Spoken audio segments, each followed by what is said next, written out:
Humans want to feel significant, competent, and likable. And so if you find that useful, use it. If you don't, use something else. But I would ask her, what is the story in your head that they must feel about you to treat you this way? Is it about your significance, your competence, and your likability? Welcome to the Women Choosing Growth podcast, where we bring you practical advice and guidance on how to grow your business and achieve success in your entrepreneurial journey. We feature inspiring stories of success, challenges of growth, and lessons learned from women entrepreneurs, industry experts, and thought leaders who have been through the growing pains inevitable as an entrepreneur. Whether you are just getting started or are looking to scale up your business, our show is designed to provide you with the tools, resources, and community you need to grow your business. Join your host, Tina, a lifelong entrepreneur and business growth advisor, as we explore topics such as marketing, sales, finance, leadership, and personal growth, all tailored specifically to the needs of women entrepreneurs. So if you're ready to grow your business faster and smarter, and learn from the experiences of those who have traveled the growth path before you, then this podcast is for you. Thanks for tuning in, and let's get started. Welcome to another episode, ladies. I am your host, Tina Sue, and this is Women Choosing Growth, a podcast to help driven women just like you through the journey and the hardest time of growth mode, building your business one step at a time. Today, we have with us Dr. Laura Gallagher, who is a professional speaker, organizational psychologist, who inspires driven women just like you and me to be self-starters and transform the relationship we have with ourselves, and really while making it relatively easy. So she shares on our podcast today some ways to really make radical changes to our self-acceptance. And by doing that, it's really three things. It's a paradox theory where she will share the details of that, but it's self-acceptance and self-improvement, and being really clear that they are not opposites. They actually coexist. And the opposite of self-acceptance is not self-improvement, it's self-judgment. So take that a moment and be like, how many times are we judging ourselves and nobody else is, right? So we dive into the paradox theory, as well as giving actionable advice on now what to do. So once we realize that we may be judging ourselves, we maybe have negative self-talk, what is it that we can do? And some things as simple as taking credit daily for the things that we say to ourselves, right? And being able to change that, focusing on the gain and not the gap, which we talk about in the episode as well. So she gives us tangible takeaways of how to make this shift in our own world, in ourself, and our self-talk. And really it boils down to stress is a choice.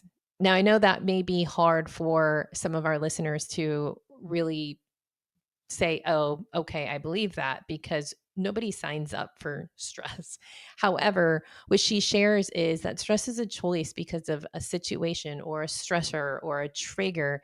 And it really is about how we react to those things. It's easier said than done, but she goes through really clear steps on how we can continue or even just start to recognize these things and start towards the self-acceptance and really reduce that stress response. I know I have caught myself doing that recently, where I go, oh, the reason I did this was because of this. And so it's really about understanding your own stressors and then taking action towards reducing that stress and living your best life. So this stress is a topic of ours a lot lately because it is a very stressful world, and it's very stressful for women entrepreneurs just like us who are trying to do all of the things which make us successful, but also can be weighing us down. So welcome to the show. I am super excited to have Dr. Laura Gallagher here. Let's get started. Welcome back to another episode of Women Choosing Growth. I am so excited. This topic today is one that every single person needs to sit down and pay attention. We have with us Dr. Laura Gallagher, and she is known to inspire self-starting entrepreneurs to transform their relationships with none other than themselves to accomplish more than ever. And making it even easier than you can think. So she is with us today to talk all things radical self-acceptance through her paradox theory, and not only just the theory, but what to do, and remind us that stress is a choice. I am so excited for you to be here, Laura. Welcome to the show. Yeah, thank you, Tina. I'm excited to be here as well. I mean, when we had our a chat like last month, I think it was, I just couldn't wait to get you on the show, because the high driven women that are listening to this show is exactly who you speak to on a regular basis. And as much as some of us want to not feel the stress or think stress is normal, or kind of beat ourselves up for all the things that women like to beat ourselves up for, you can't be perfect at it. So Yeah, I think it's the thing that gets in our way a lot, and I know you always. believe that too. Yeah. So Yeah. I want to dive right in, but before we do you want to share about your journey and how you became this expert? I mean, are you stress free 100% of the time, and that's why you preach this? Oh gosh, wouldn't that be amazing if I could just sit here and say I have learned how to No, I am Yeah. not. I am not Yeah. 100% free, but my relationship with it has changed so dramatically. My ability to notice what's happening, get underneath it, and change the story in my head Mm. has been so instrumental in changing how I experience my life. So that's, I think, what I can offer to your listeners today. Not 100% stress free, but a process to follow that can significantly reduce stress, because it really is a choice. And that was like so annoying to me when I learned that. I did not want to believe that was true. Like, all the um, stress is actually controllable-ish. So you didn't like come out of college being like, this is my thing, right? So how did you get from your career to actually changing people's lives? well, I fell in love with psychology for my very first class in college. I just thought, this is so cool. We can Mhm. apply the science of human behavior and make our lives better. Like, I could always apply things that I would read in a textbook to my life. I remember learning about social facilitation theory. And this is just an example. And it highlights that if you feel like you're good at something, having an audience actually helps you perform better. But if you don't think you're good at something, having an audience makes you feel worse. And that is why Interesting. I stopped trying to parallel park in front of people eating at a cafe on the sidewalk. I was like, nope, this audience is not helping me. So, yeah, I just fell in love with psychology, and social psychology in particular was like really my jam. And I didn't know what to do with a social psychology degree, because I knew I didn't want to be in academia. I knew that I wanted to be out in the world applying the science. And somebody said, there's this whole field of psychology where you can study anything you want as long as you say at work at the end of it. And Mm. that's called industrial organizational psychology. And I was like, okay. And so that's what I chose for my PhD. And I came out to Central Florida.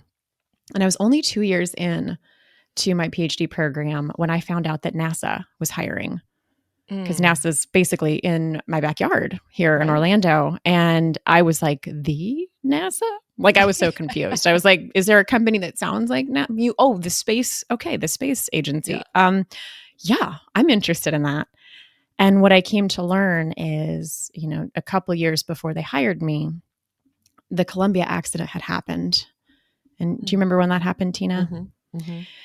So this accident happened in 2003. And from a technical aspect, there was a piece of foam that hit the orbiter during the launch, which didn't create an actual problem while Columbia was orbiting the Earth.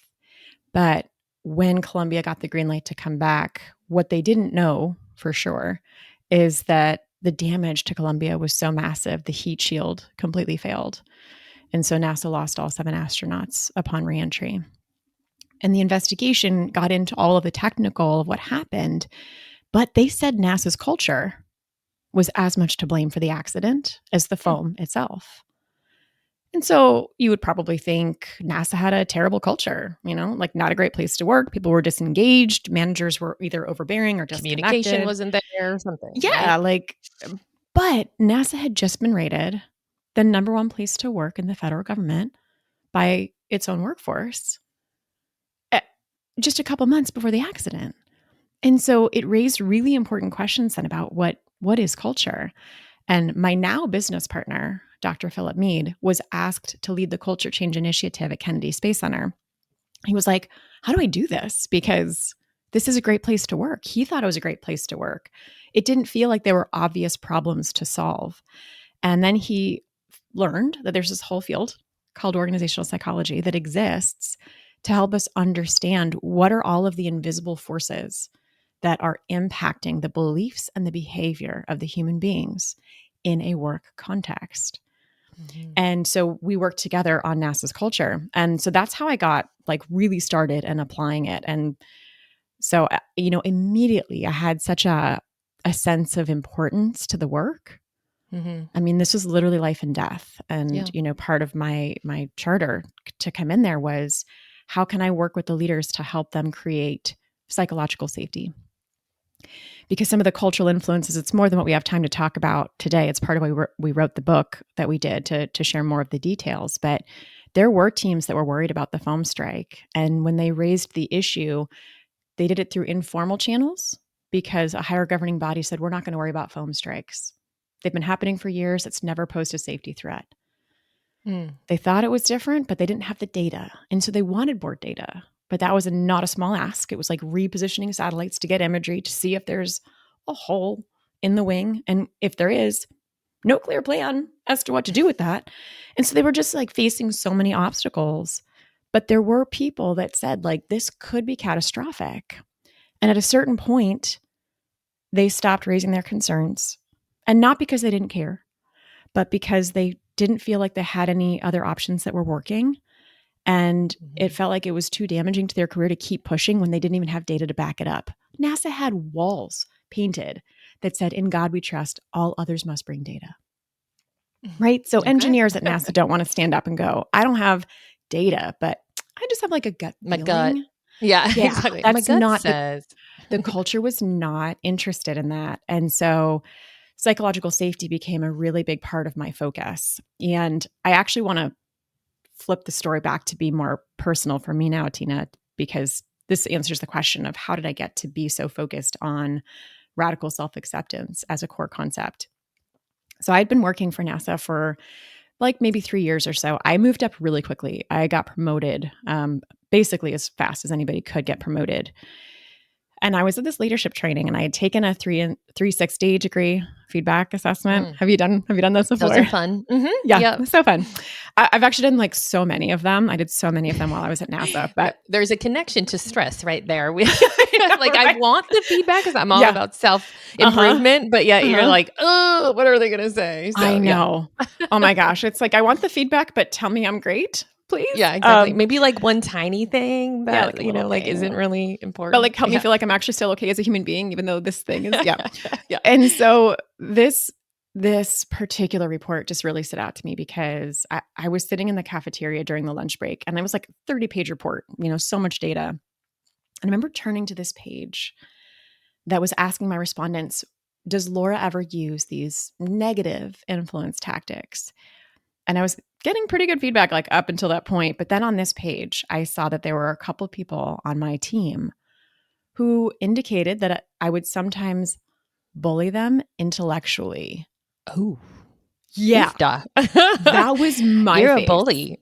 I was like, what? Like gut punch. Yeah. I mean, just like stomach drop, heart, like what? I was horrified. Yeah. And I even like when people are like, oh, they're a bully. I'm like, oh my gosh, are they trying to be? Because like the thing for me is that I never, Tina, would wake up and be like, you know what I'm going to do today? I'm going to go bully some people intellectually. Like this is not what I'm trying to do. So that like it's kind of a mind.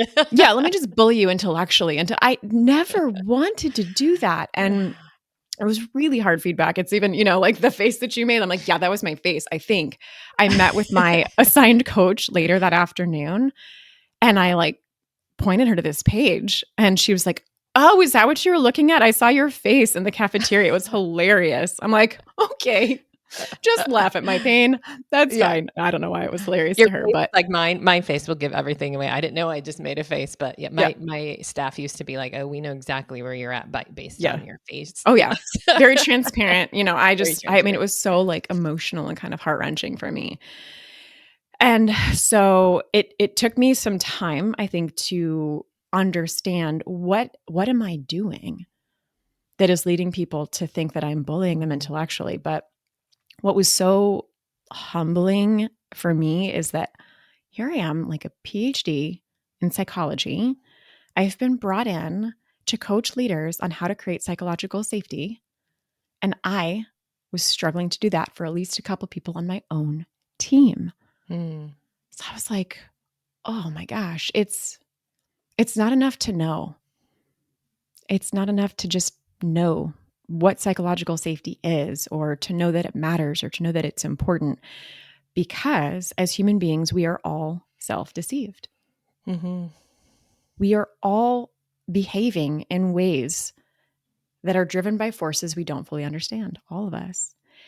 These subconscious influences are going to be the thing that are constantly getting in your own way. And so I was able to, over probably like the next couple years, like it was definitely a journey for me to figure out like, what is this? It helped me figure out that it was my own insecurities that I was hiding them from myself. Like I didn't know that I was insecure. I actually thought I was very confident. But my own hidden insecurities, I was masking that by being a little bit too assertive with some of my opinions. Right. And that behavior actually as an individual contributor was pretty great. I think my leaders actually really liked that. I would speak up. I would have an opinion. I was able to back up my opinion, usually with like research or data or, science. I mean, I was a scientist too. So that worked great. But then in a leadership role, if I'm leading a team and I do that same behavior and we're in a team discussion and I haven't said like, hey, don't treat me like the leader right now. Just pretend I'm one of you or whatever the things you can work to do as a leader. Sure. Yep. Then that same level of assertive opinion sharing and backing it up, it feels totally different. The power dynamics are different. The story in their heads are different. And so I was unaware that it was my like, what if they don't believe me? What if they do think I'm wrong? Well, I need to Prove help it. them see that I'm right. Yeah. And so it's these underlying insecurities of like incompetence or insignificance that create defense mechanisms Sure. that lead people to behave in ways that are not actually serving us. Can we pause there for a minute? Of course. I'm envisioning, and I could be completely wrong. What was your personal relationship? Were you single at the time? I'm wondering if that assertiveness, but it works in certain areas. Were you bringing that home too? Oh, I'm sure. Okay.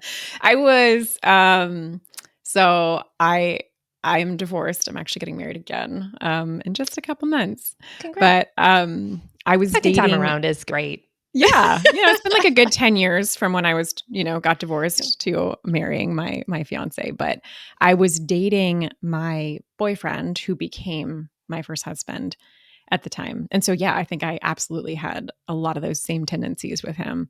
Probably not all the time. I think that he was able to bring out, a softer side of me for Mhm. sure. But one thing that we see over and over again is people are not nearly as different as they think they are at work That's and why I home. was asking the question out of true curiosity of like when we can identify some of these traits that maybe aren't our greatest through 360 or just Uh-huh. however else we are shared that how it plays into not just the leadership role but also at home at parenting friends like if it's there it's probably showing up in multiple places in your life. Absolutely.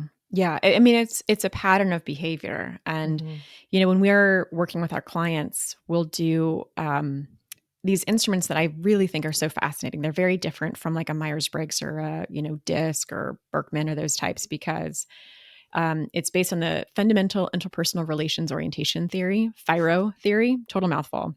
Yeah. But It's very scientistic. I know, Like. very sciencey.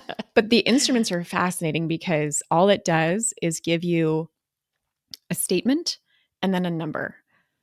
And there's 12 statements and they each have a number.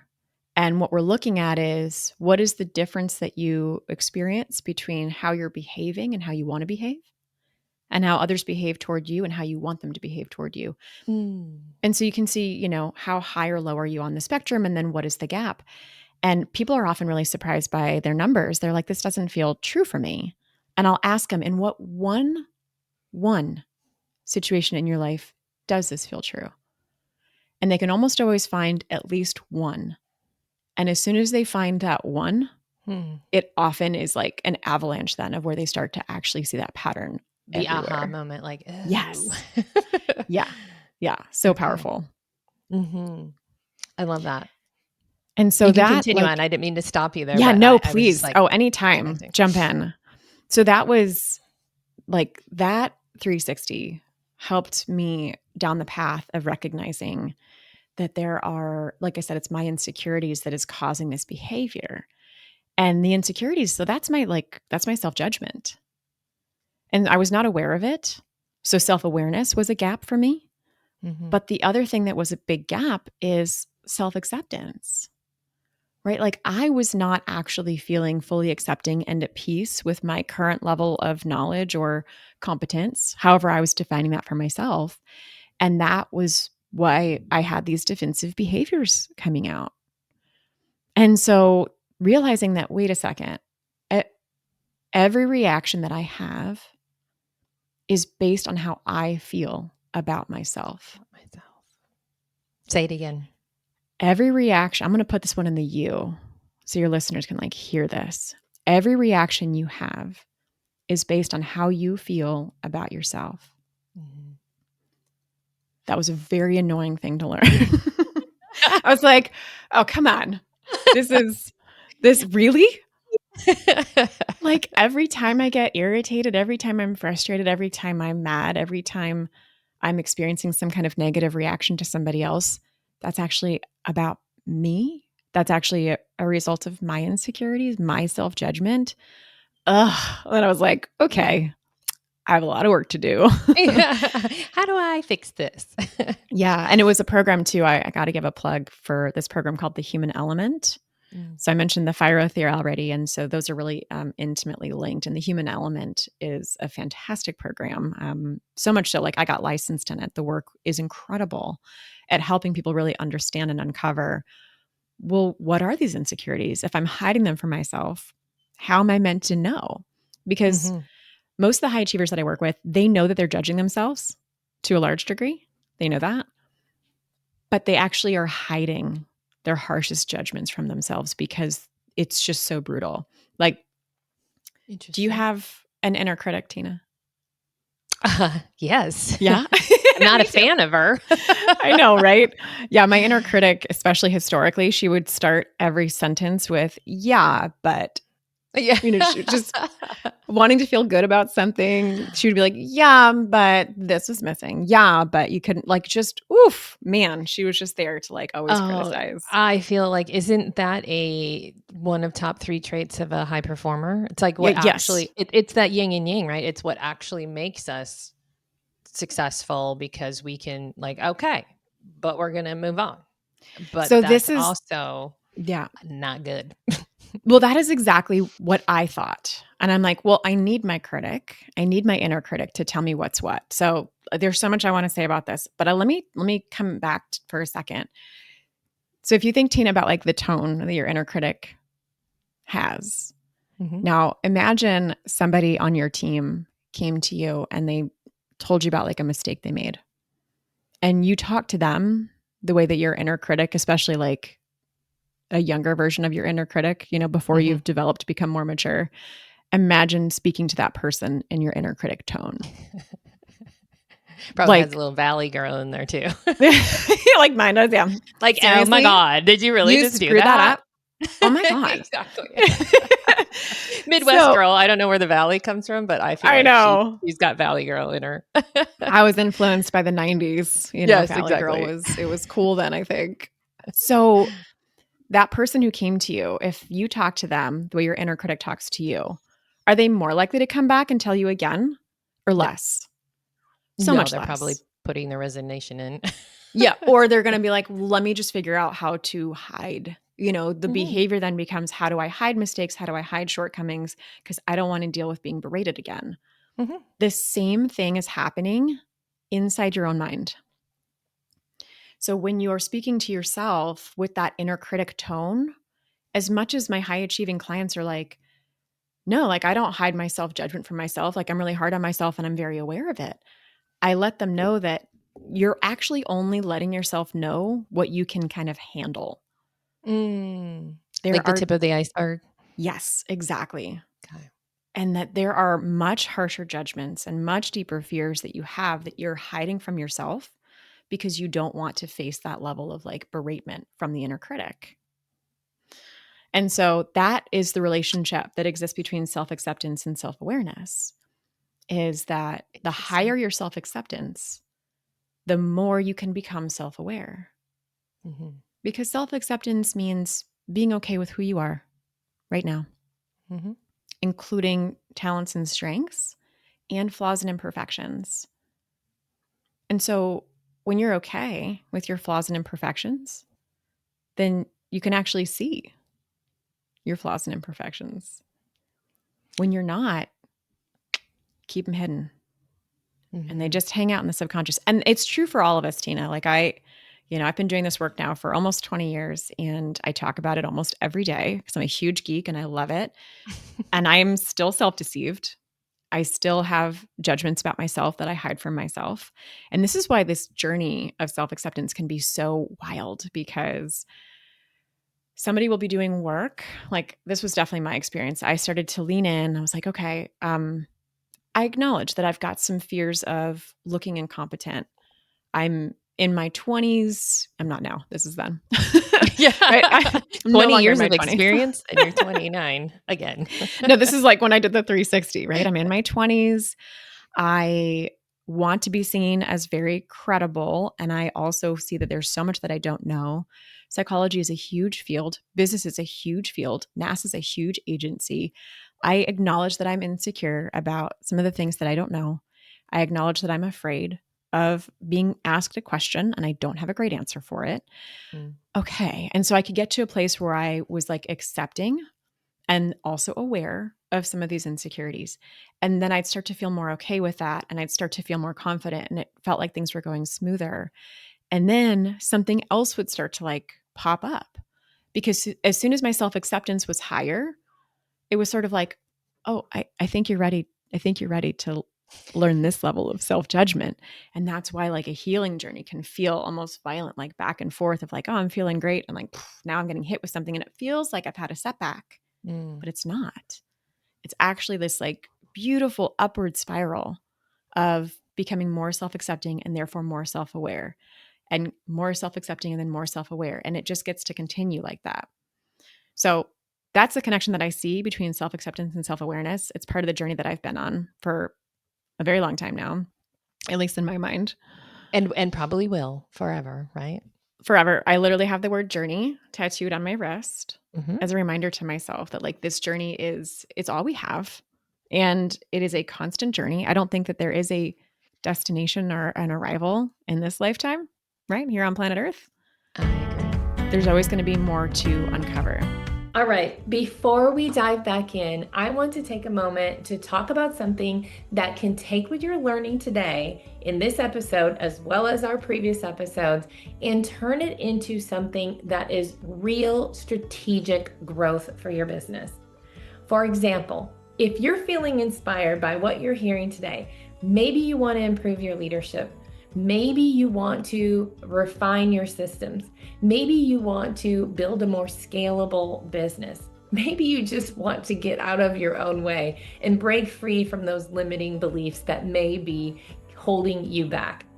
If are you feeling that way, then you are exactly the kind of entrepreneur who will thrive in our strategic shift program. You see, it's designed for women entrepreneurs just like you, who are established, ambitious, and ready to build something that is not just successful today, but is positioned for more growth, long-term value, and freedom, right? That's why we're in business in the first place.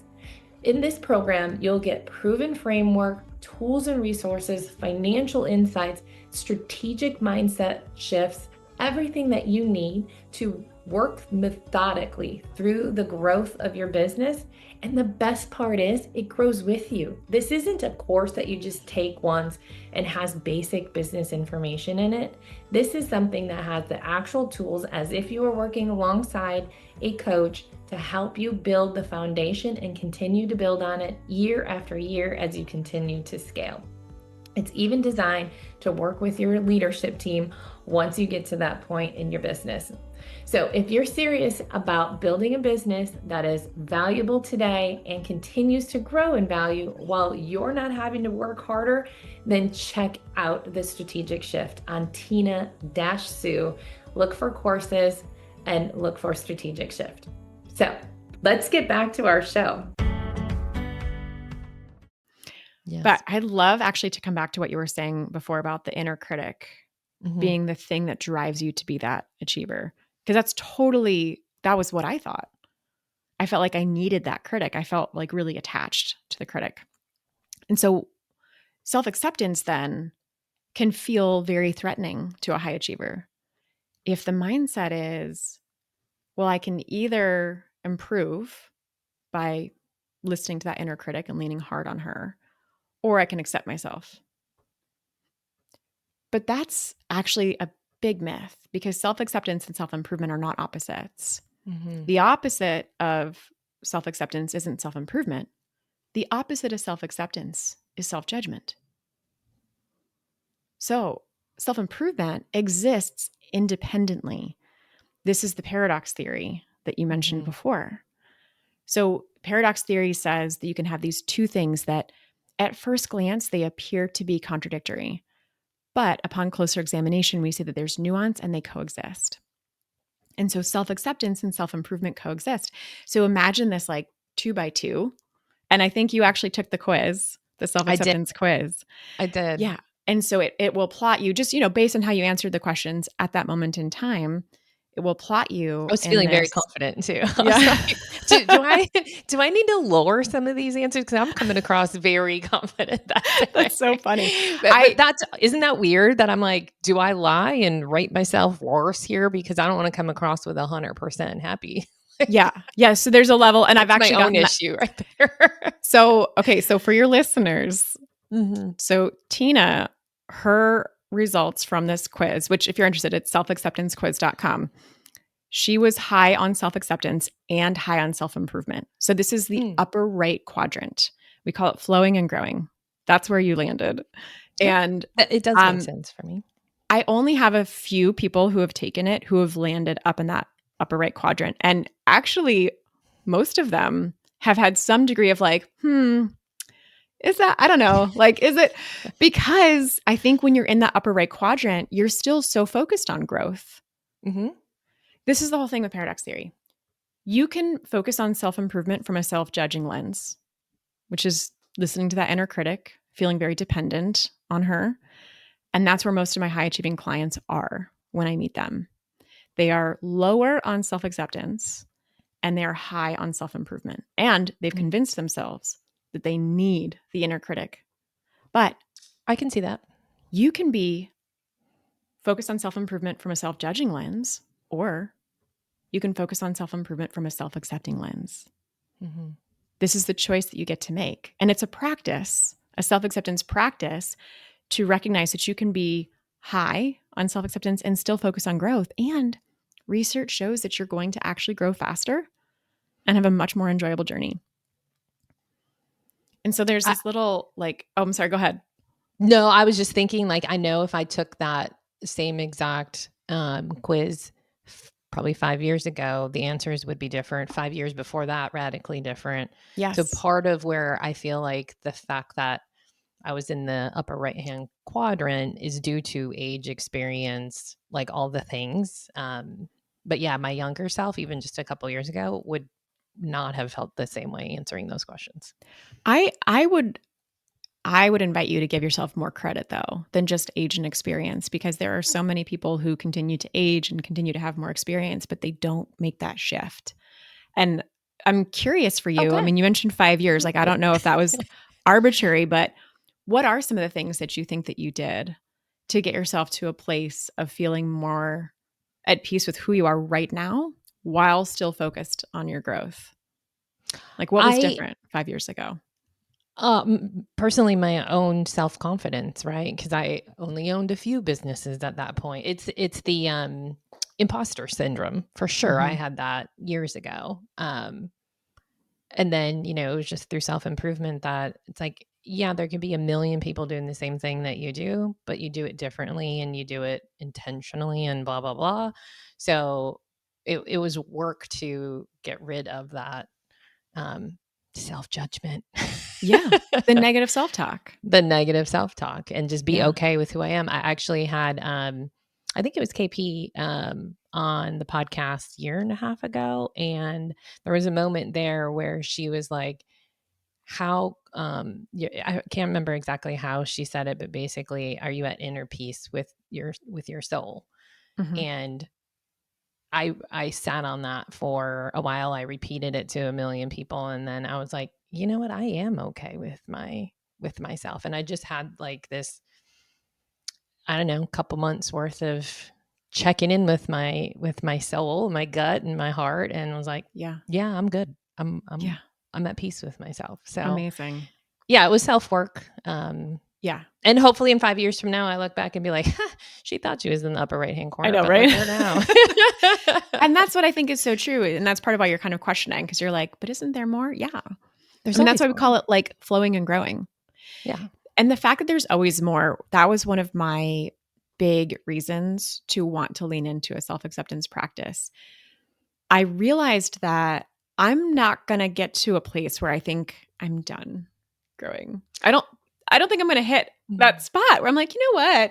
I think I'm good. I'm Like, I don't good. think that's going to happen. Check me I, out. yeah. And I know that your listeners are going to be high on self improvement, For sure. right? That's why they listen to your show. Like, they are Mhm. focused on their growth. There is probably never going to come a time for them either where they're like, I don't have a bar to strive for. There's always Mhm. going to be something that you want to improve upon. There's always going to be some area that you think, yeah, I can grow here. So just because you can see a gap between where you are and where you want to be, that gap is a horrible reason to not accept yourself right now. Mhm. Because the gap I is love that. always going to be there. You're going to create a gap over and over and over. The question is, what is the meaning that you're putting on the gap? Mhm. Do you look at the gap between where you are and where you want to go? I'm looking at my bookshelf. Is I that the gap do. in the gain? Gate. Yeah, it is. It's the gap in the gain right there So on the good. bookshelf. Dan Sullivan, Dr. Benjamin Hardy. So Ben Hardy is Yes. a friend of mine. He's an organizational psychologist as well. We did Awesome. our TEDx talks together, like back to back, several years ago. So fun, wonderful human. It's a Yeah, it's a great book, but just conceptually too, it's like that. That was actually my words for last year. You know how you have a word, I'm like, I'm doing gap. Some of my friends were like, I don't understand that. Like, it's okay, I do. wait, say more about what that meant for you. What was the gap? What that did that that represent? that I was being conscious about the space between my, whether I'm in gap mode, gain mode. Mm-hmm. And I can honestly say I didn't do it the entire year, even though it's supposed to be your word for the year. But it was very much a focus for a good half of the year. Yeah. After reading the book, I'm like, I'm going to make that my focus this year to make sure that I'm in a happy place between the two. Yeah. Well, and that's the thing is that they coexist. I think people are Mhm. often like, oh, it's a balance. I don't actually think that it's a balance. I think that it's an and. It's Mhm. I feel really good about where I am right now. And I am really excited about the direction that I want to go. Because if I'm focused on self improvement from a self judging lens, whether I realize it or not, I am letting fear be my driver. It's Mhm. like fear of not being enough. It's fear of being Looking judged, stupid. which, Mhm. yeah. And we only fear judgment from others where we judge ourselves. Yeah. So that's again, the self acceptance is key. And there's a quote from Dr. Robert Holden that I love that I think captures this all so well, which is there is no amount of self improvement that ever makes up for a lack of self acceptance. Mm. So I think the lie that we tell ourselves is when I achieve this thing, when I improve or I grow in these ways, then I'll be enough. Then I'll be ready to accept myself. But like, nah, girl, because you're going to reach whatever that was and you're already focused on the next thing. And Literally. so that's what that book is all about. Like, are you focused on the gap or are you focused on the gain? And, the way that the authors talk about it and the research that they provide is really clear. I mean, it's a chemistry that changes in your brain when you're focused on the gap, which is the not good enough, nothing is, at my bar, versus focusing on the gain, which is like, wow, look at everything we've been able to accomplish. And people are so afraid that if they do that, they're going to stop growing. And I'm like, fear is not your only motivator. Fear is a very strong motivator. Don't get me wrong. It's unfortunately a very strong motivator, but it is never as strong as love. And so when you For are yourself. motivated, yes, for yourself and like for the impact that you want to have, when you are motivated by the desire to grow, when you're motivated by the excitement about the impact that you can have, those are even stronger motivators than fear, and you're going to enjoy the journey that much more. So self-judgment actually slows you down. Yeah, go ahead. Sorry. I get excited. I'm resonating really well, but for our listeners, I'm wondering if you can share, like, you work with so many people, like, can you give some clear examples of things that it helped people, especially the driven women, through, like, so that they can relate? Yeah, absolutely. There's a woman that I was working with who had been, she herself was not an entrepreneur, but I think she was either hire number 2 or number 3. I think it was number 2. Entrepreneur then. Yes, entrepreneur. And I mean, you have to be entrepreneurial at that stage. Like, to be the second employee hired for a growing tech startup. Oh, yes. You're so focused on growth and, you're right there in it with the founder and CEO. And so she really was like the right hand to the CEO, and the organization was growing, which was fantastic. That was a big part of her job. But as they were growing, her centrality in the team kept increasing, right? The number of people that she was needing to coordinate with, both internally and externally, was growing massively. And part of what she felt is that the people that she was working with internally didn't seem to have the same level of conscientiousness that she did. What? Probably relatable. And so, very relatable. Yeah. So she would be, like firing off everything she needed to be doing for her part. She herself was not technical, but she was like the key interface between the customers or the prospects and the technical team. And so she was very reliant and dependent on them to get back to her with answers. When it was a CEO, it was great. Like, he was on it. They were very in sync. But with the rest of the team, she would find that they wouldn't always be responsive in the way that she expected. And if she didn't follow up with them, that they wouldn't do something. And so she started to like carry around this huge weight on her shoulders, and it was just growing and growing. And so like her stress was extremely high. Her frustration was really high. And so when we were working together, this is kind of like the point at which we started working together. I helped her see that idea that every reaction you have is actually based on how you feel about yourself. So when she was getting frustrated with her team members for not being responsive, like helping her understand, hold on, this is actually like the frustration you're feeling. You think it's about them, but not, it's about you. There's Tell me a little bit more about that, because most of us can be like, yeah, she would get back to someone right away. Yes. And the fact that her team isn't getting back to her is just appalling.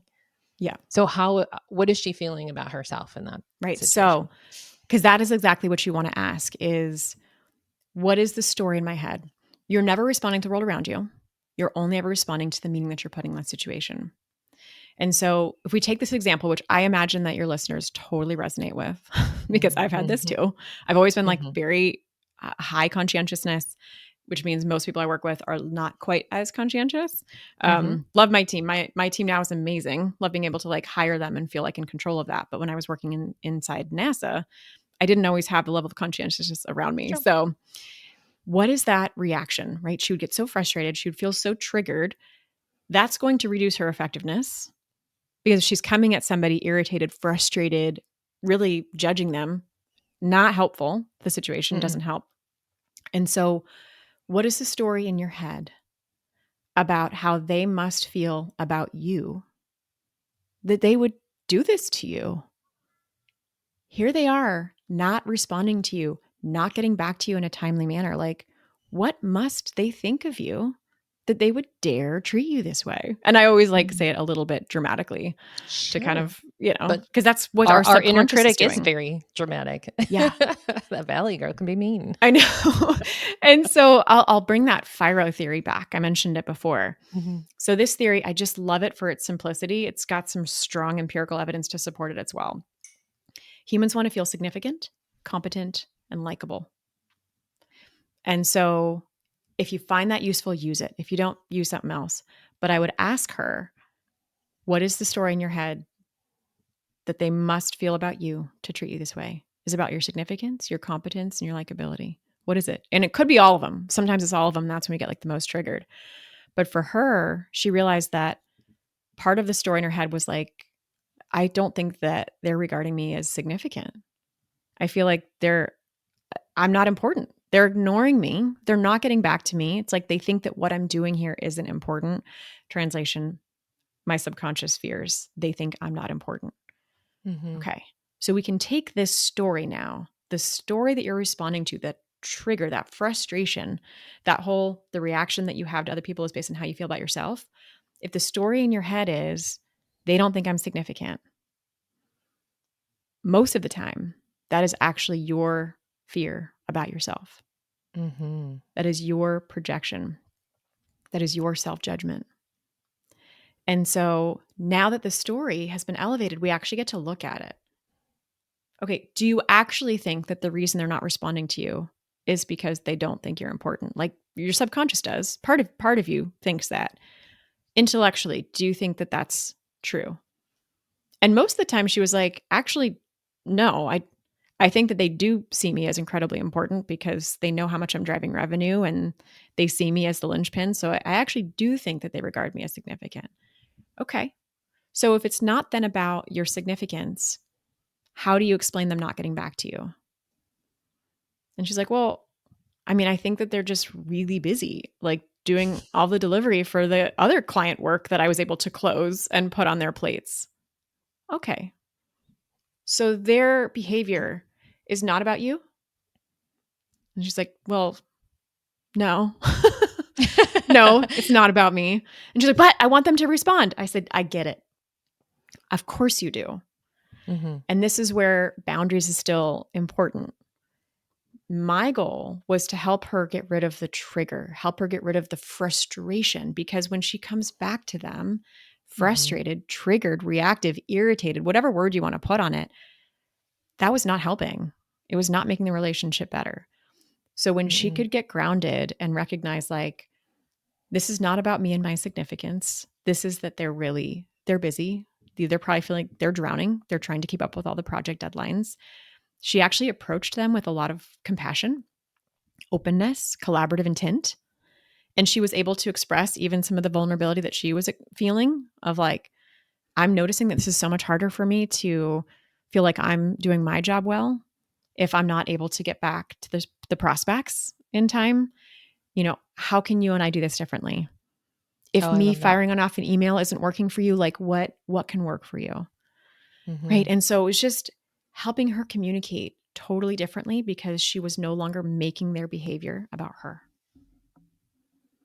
I like that. I like that inner work too. As you were talking through that story, I'm like, I can see where that plays into different situations, right? Where it's like, that's actually my own security talking. It's not. Just recently with the team at Cultivate, I was relying on someone else it was a team effort to get some through a deadline, and I did my whole part and then it was on someone else. And of course they dropped the ball. But really, if I think about it, it was like, I don't want it reflected on me. Like I missed a deadline. Yes. Again, I'm a high achiever. I want integrity is high and all the things. So yes, like, frankly, I could care less about that project. Really. It was like, it really it wasn't like, oh my God, this has to happen in order for the company to be successful. It was just something we had to move down the project pipeline. And if it was 3 months late, it totally could have been, but it was a deadline and I didn't want to look like it was me that dropped the ball, and probably some of my own securities of not being perfect. Yeah. Like the fear of others judging you for that. Judging which is me because I was actually the leader of that project, even though absolutely. it really And wasn't that important. yeah, I think so. Probably part of what you're able to do here. I mean, maybe it wasn't that important. So you're like, I'm just not going to care. But I think there's also an element here, probably for you, of like, well, do I have to judge myself for this? Does the fact that we're making a shift in the project schedule, does that mean that I am inadequate?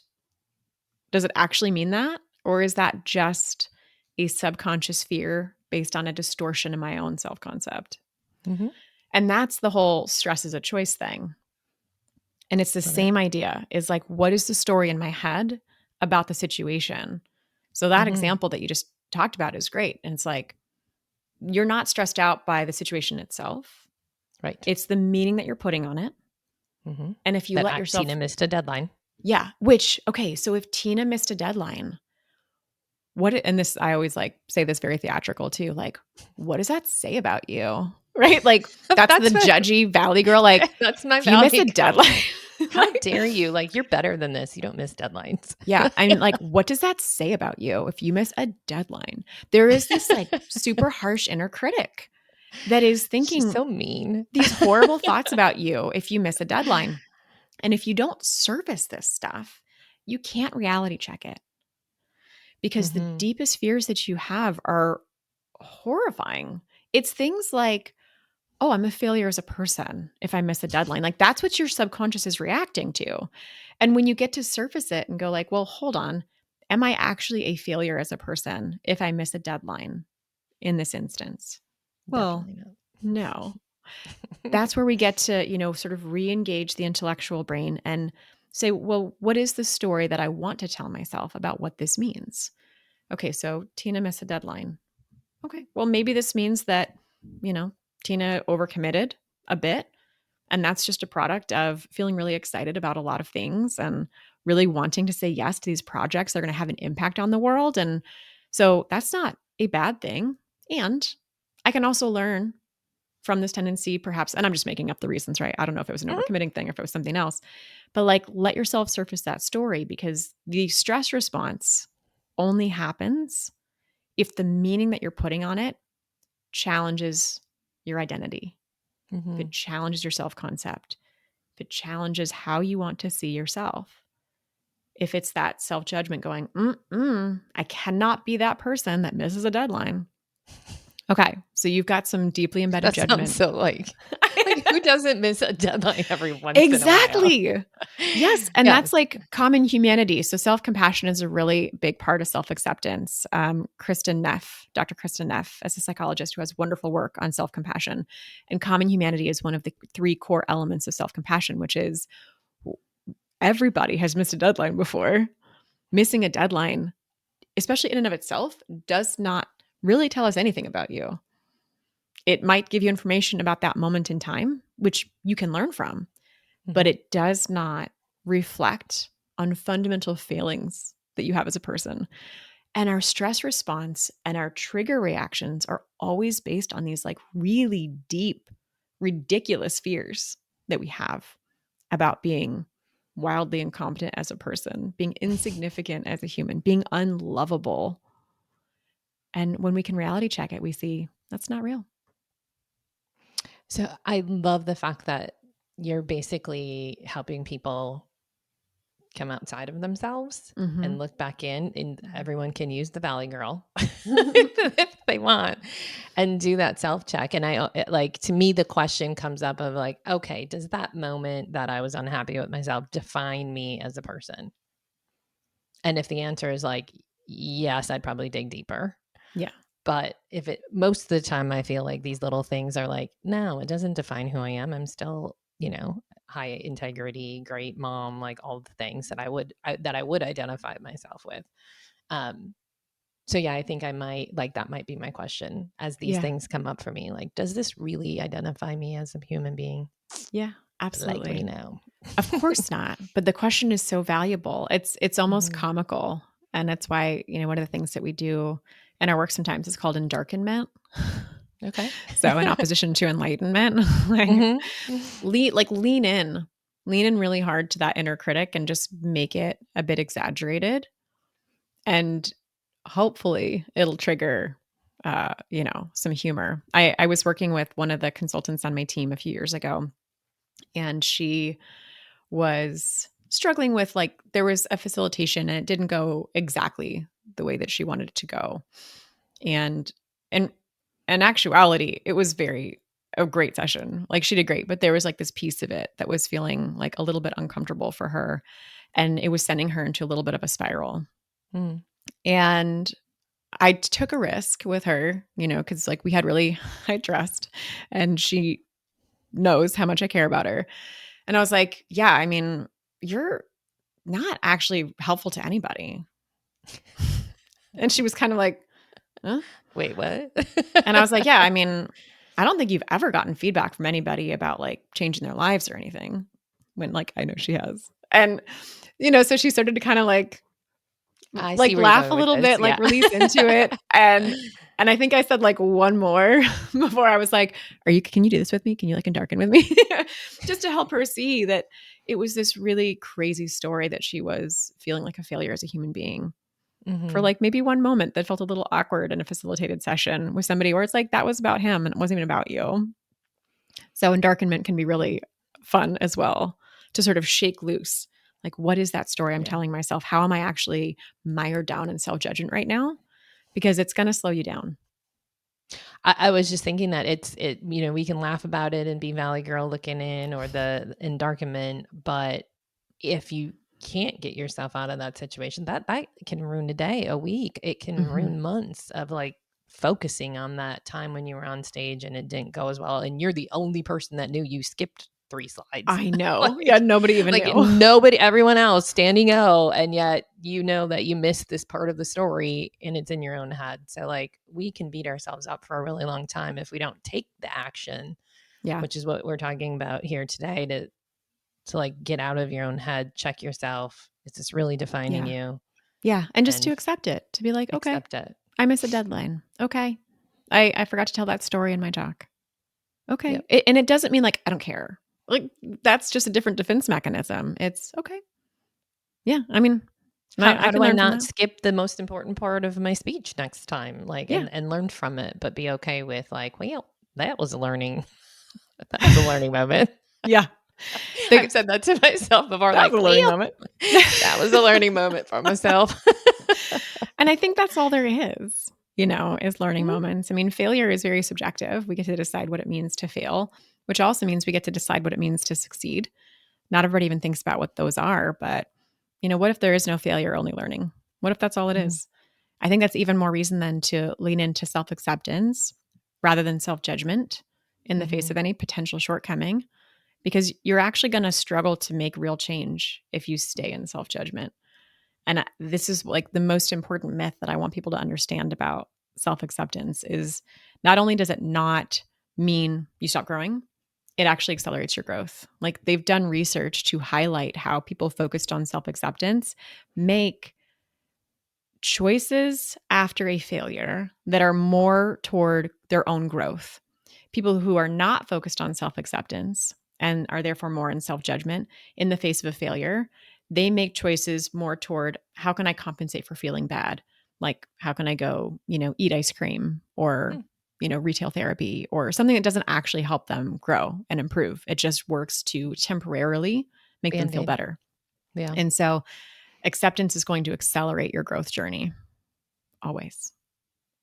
I love that so much. But one of my, is it a tactic? I'm not sure what the word is, but when I get into that self-judgy mode, it's like, what's the worst case scenario here, Yes. Tina?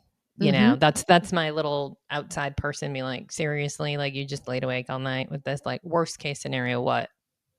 Yeah. Someone's, not going to call you back. I mean, like, Right. and that's that like, oh, okay, yeah, this did not require me to lose sleep or whatever, when you can have that total other judgment. One thing I've also said, I've said this to my kids too. Like, is that going to be on your tombstone? Like this thing, like, is it going to be like Tina, great mom, excellent business coach, helped lots of people, but she did miss a deadline. That one time. That one time in 2025, she missed it. She missed it. Yeah, that's definitely going on the tombstone. Yeah, I was like, hilarious. so ask yourself, like, is this going on your tombstone? Like, is this going to be in your obit? Probably not. Probably so we not. can move on. Yeah, we can give ourselves permission to just move forward with that. Yeah. If it's in your obit, hopefully it's that you made an improvement from that one time. So yeah, learned from it, grew from it. I love what you're talking Exactly. about too, with like, what's the worst case scenario? That catastrophizer, that's what I call it. Mhm. Some people are very good at it. I used to be able to take almost anything and turn it into like, and then I'm homeless on the street. I could catastrophize like with the best of them. But I love to ask the question for people who are really good at catastrophizing, meaning they don't just feel better at saying like, what's the worst that can happen? Is I say, like, instead of asking would I like that, ask yourself, okay, if that were to happen, could you cope with it? You have coped with literally everything that life has ever thrown at you your whole life. So why would you not be able to cope with this? Mhm. And as soon as people focus on their ability to cope with something and they think through like, well, what would I do to cope? Now they're not driven by fear. They may not love the outcome if it does in fact go toward that trend, which it almost never does for our catastrophizers out there. It's usually ridiculous. Yeah, but they're no longer driven by like the intense fear of the worst case scenario because they recognize that they can cope. And in the rare case that somebody says, I don't think I can cope with that, first I help them see the things that they actually have coped with before. But then I say, well, what would give you the confidence that you could cope? And once again, we've returned the power back to them. And so we're not afraid of anything out there. We're only afraid that we cannot cope with what happens. And when we look at that question, we see, oh, actually I can. I love the homeless scenario. I've said this for years. That I would never be homeless in Wisconsin. That's not smart. No. And I'm sorry if there's people who are, but I would walk. I would get a pair of shoes from somewhere, and I would walk south and just continue to walk south until it's warmer. So that was come on down to my Florida. life. I'm Much moving warmer down to here. Florida. When I hit ocean, I will be homeless on the ocean. I can bathe there. I can, I can fish. So my worst case scenario is I need to find shoes to walk south. It's like Tom Hanks in Castaway. You can make some shoes, palm fronds and. I mean, flip-flops. I totally have flip-flops. I can run in flip-flops. So see, I've already solved the worst case scenario. Like, yeah, I've got you solved it in your mind. So plan B. no need to worry any further. You've got this. I've got this. My plan B. That's my plan B. And I was saying that in my 20s. Like, I don't understand. Yeah. Who wants to be in a snowstorm and homeless? Just walk south. Yeah. No, south is definitely better. I lived in Minnesota as a kid. I don't need to go back. I'm very happy down here. We have snow on the ground right now, and it's March 28th. It's ridiculous. Oh, I'm sorry to hear that. But yeah, that's stress in itself. I'm not sure I can control that because next year at this point I'm going to be in Arizona snowbirding. So that is fantastic. One of those, yes, that's where I'm from. That's my hometown state. Nice. Arizona. Yeah, we're done. We're done with the winter. So February, March, we'll be in Arizona next year. Good for you. I know. Yeah, good move. Yep. I like it. Less stress, man. It's all about reducing and controlling our stress. For sure. Yeah. There's always like external shifts that you can make to reduce stress. I think that's a huge option that people often overlook. And then of course there's all like the deeper work that's behind it as well to say, okay, what is this story? Like, what's the story again that I'm telling myself about what this means about me? How am I making this about my own perceived inadequacies? It's crazy how much they can dominate our lives. I know that girl over here is just like, sometimes she needs to go to bed. We have covered so much today, and I could probably talk for another couple hours with you, but you really clearly defined the paradox theory. And I love that the quiz online really can help someone figure out where they're at in the boxes. And I highly recommend it. And don't judge yourself while you're taking it like I did. Like, am I being too confident here? It turns So out it was funny. fine. The irony of that.